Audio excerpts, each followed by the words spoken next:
My fiancée demanded I pay to buy our dream house solely under her name. When I refused, she showed her true colors, so I canceled the wedding. I'm 34 male. About a year ago, I proposed to my fiancée after a steady 2-year relationship.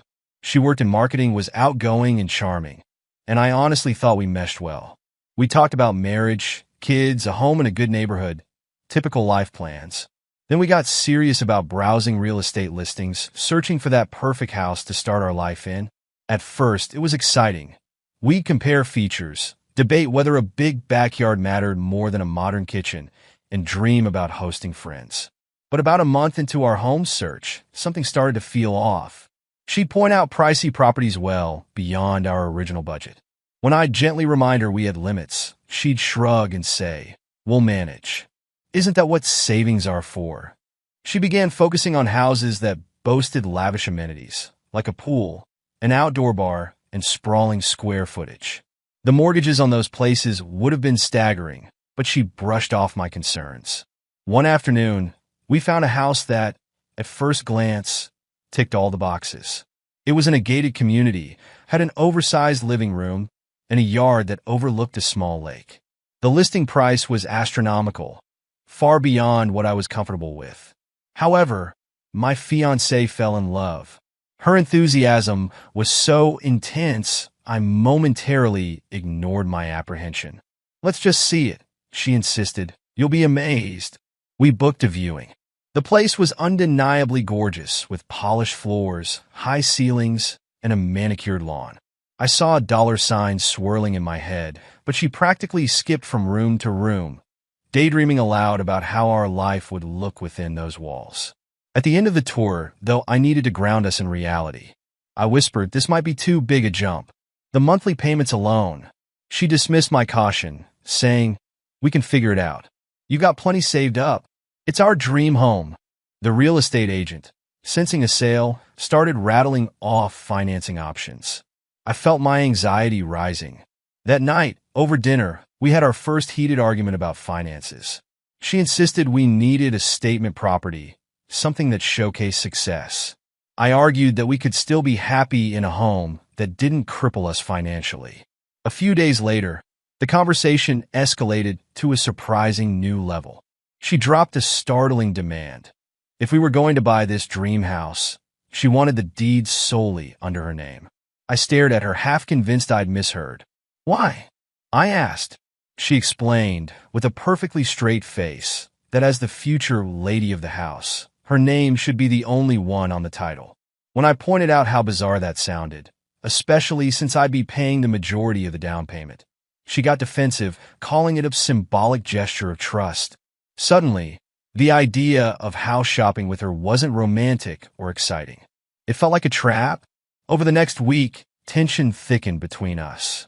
She repeated variations of her demand, always circling back to the same logic. I want it in my name. End of story.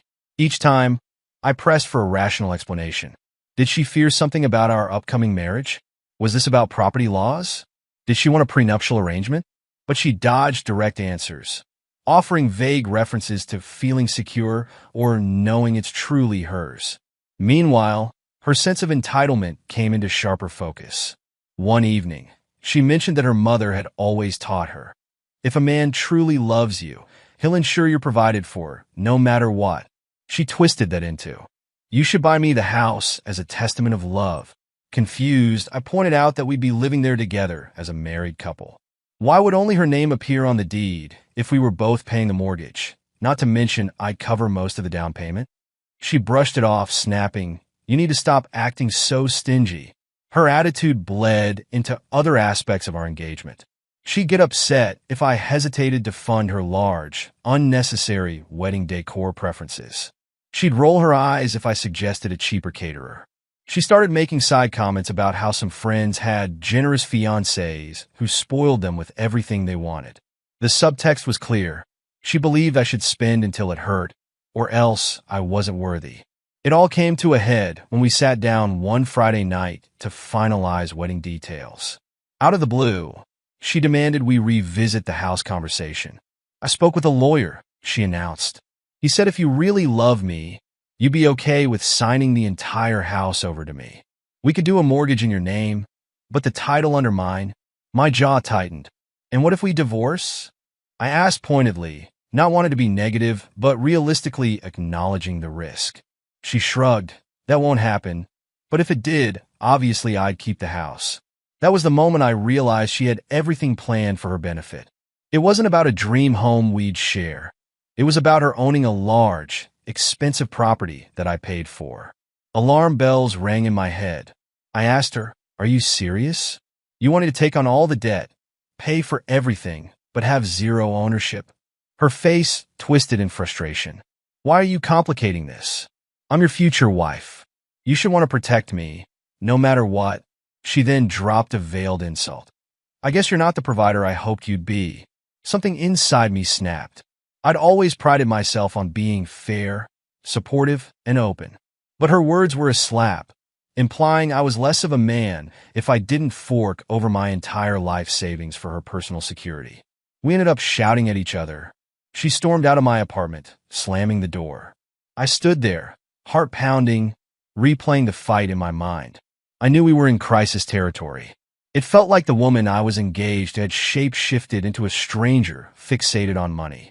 I told myself I'd try one last time to reason with her, but a small voice in my head whispered that this was a sign, perhaps the biggest red flag I'd ever encountered.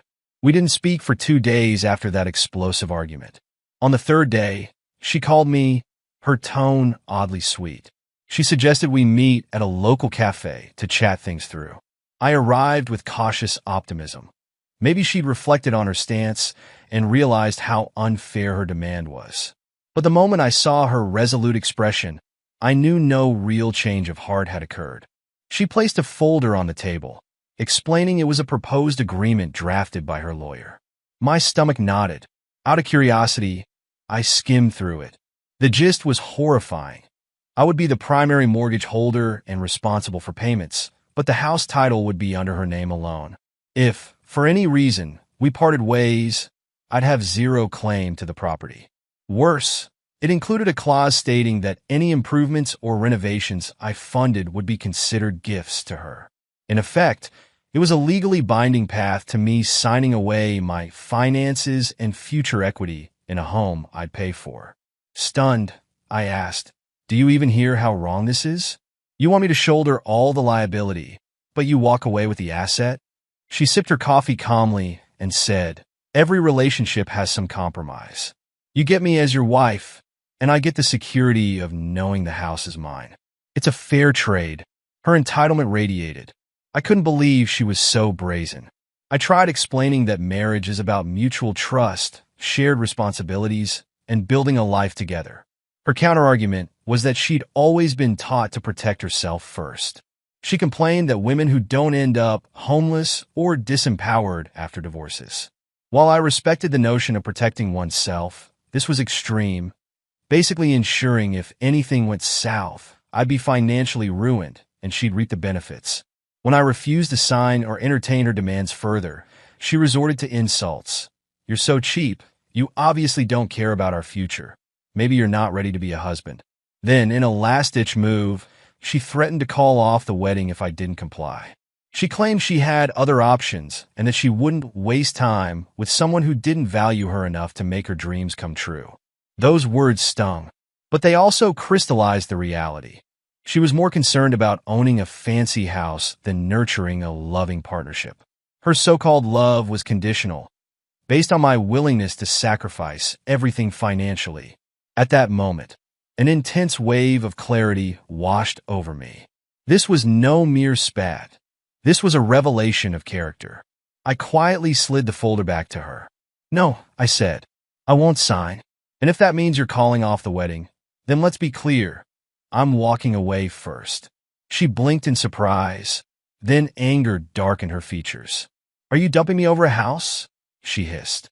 I responded, calm but firm. "I'm canceling the wedding because you showed me that money and property matter more to you than partnership. This is not a real marriage if one person is trying to con the other." She tried to argue, but I left the cafe.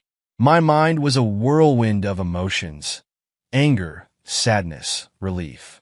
We'd invested months into wedding planning, but I knew continuing down this road spelled doom. I realized I'd much rather swallow any embarrassment from a canceled wedding than lock myself into a lifetime of imbalance and manipulation. Word spread fast among our families and friends that the wedding was off. People were shocked, having seen us as a compatible couple. Some relatives called, pleading with me to reconcile, saying I might be acting rashly. But once I explained the situation privately, my fiancée's one-sided house scheme and her readiness to sabotage my finances, most understood. A few still thought I should compromise, but I politely told them this was non-negotiable. In the aftermath, my ex-fiancée embarked on a campaign to paint me as a cheapskate who refused to provide a home. She told mutual acquaintances that I was controlling with money and that I didn't believe in letting her share ownership. The irony left me almost speechless. She turned the narrative upside down, claiming I was the problem because I wouldn't put the house in her name exclusively. I did my best to stay above the fray. I had receipts, literal text messages, and that bizarre contract she tried to push, proving her intentions. If anyone doubted my version, I'd quietly show them the evidence. Over time, as more people saw the contract or heard the real story, her accusations rang hollow. She found herself losing sympathy among mutual friends. Some even confronted her about her outrageous demands.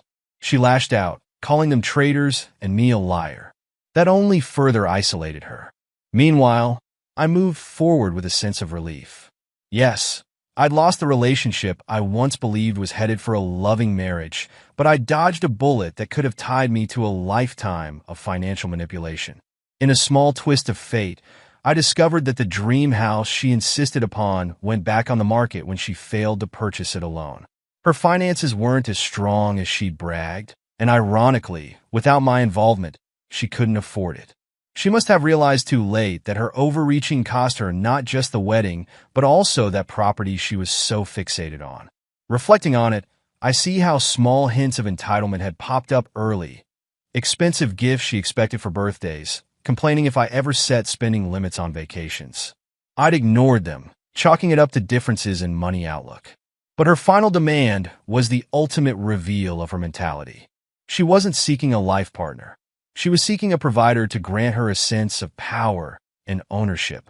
A few weeks after the dust settled, I took my father out for a casual dinner to thank him for teaching me to handle finances responsibly. He'd always said, money can reveal people's true faces. In my case, that adage proved painfully accurate. We shared a relieved laugh that I'd avoided an even bigger disaster if I'd married her without seeing those true colors. Now I'm focusing on my own goals. Maybe one day I'll still buy a place, but it'll be on my terms. The wedding plans are canceled, deposits lost, some embarrassment endured, but I have my freedom and financial security intact. I'm certain